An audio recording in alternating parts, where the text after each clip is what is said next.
Value zone hyper mart Nandamuri Balakrishna గారిచే November 28న నాచారంలో గొప్ప ప్రారంభం. తొలిసారి లోక్సభకు ఎన్నికైన ప్రియాంక గాంధీ తన నానమ్మ ఇందిరాగాంధీ లుక్లో కనిపించడంతో కాంగ్రెస్ కార్యకర్తలు ఆనందం వ్యక్తం చేశారు.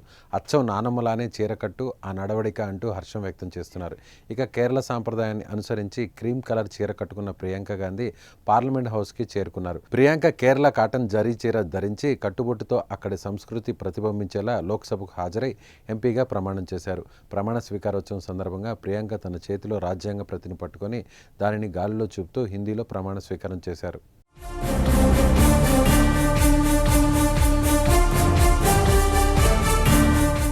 ఇక కాంగ్రెస్ నేత ప్రియాంక గాంధీ ప్రమాణ స్వీకార కార్యక్రమానికి హాజరయ్యేందుకు భర్త రాబర్ట్ వాద్రాతో పాటు కుమారుడు రెహాన్, కుమార్తె మిరియా వాద్రా కూడా పార్లమెంట్ హౌస్కు చేరుకున్నారు.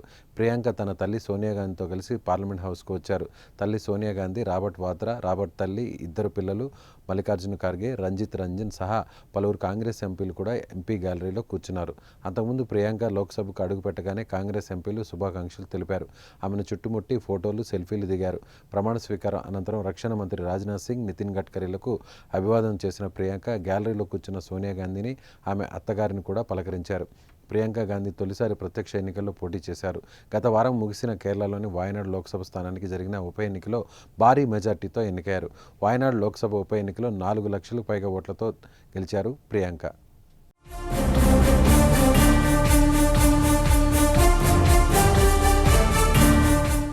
దేశ చరిత్రలో గాంధీ, నెహ్రూ కుటుంబానికి చెందిన ముగ్గురు పార్లమెంట్లో కనిపించడం ఇదే తొలిసారి. ప్రియాంక గాంధీతో పాటు ఆమె సోదరుడు రాహుల్ గాంధీ లోక్సభలో ప్రతిపక్ష నేతగా ఉండగా, ఆమె తల్లి సోనియా గాంధీ రాజ్యసభ ఎంపీగా ఉన్నారు. ప్రియాంక తొలిసారిగా చట్టసభలో సభ్యురాలయ్యారు.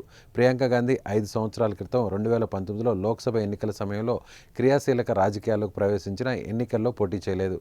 అప్పటి నుంచి పార్టీ ప్రధాన కార్యదర్శిగా తన బాధ్యతలను నిర్వహిస్తున్నారు. తాజాగా రాహుల్ గాంధీ రాజీనామాతో ఖాళీ ఏర్పడ్డ వాయనాడ్ స్థానంలో పోటీ చేసి గెలుపొందారు. मैं प्रियंका गांधी वाद्रा, जो लोकसभा की सदस्य निर्वाचित हुई हूँ, सत्यनिष्ठा से प्रतिज्ञान करती हूँ कि मैं विधि द्वारा स्थापित भारत के संविधान के प्रति सच्ची श्रद्धा और निष्ठा रखूँगी। मैं भारत की प्रभुता और अखंडता अक्षुण्ण रखूँगी तथा जिस पद को मैं ग्रहण करने वाली हूँ उसके कर्तव्यों का श्रद्धापूर्वक निर्वहन करूँगी। जय हिंद।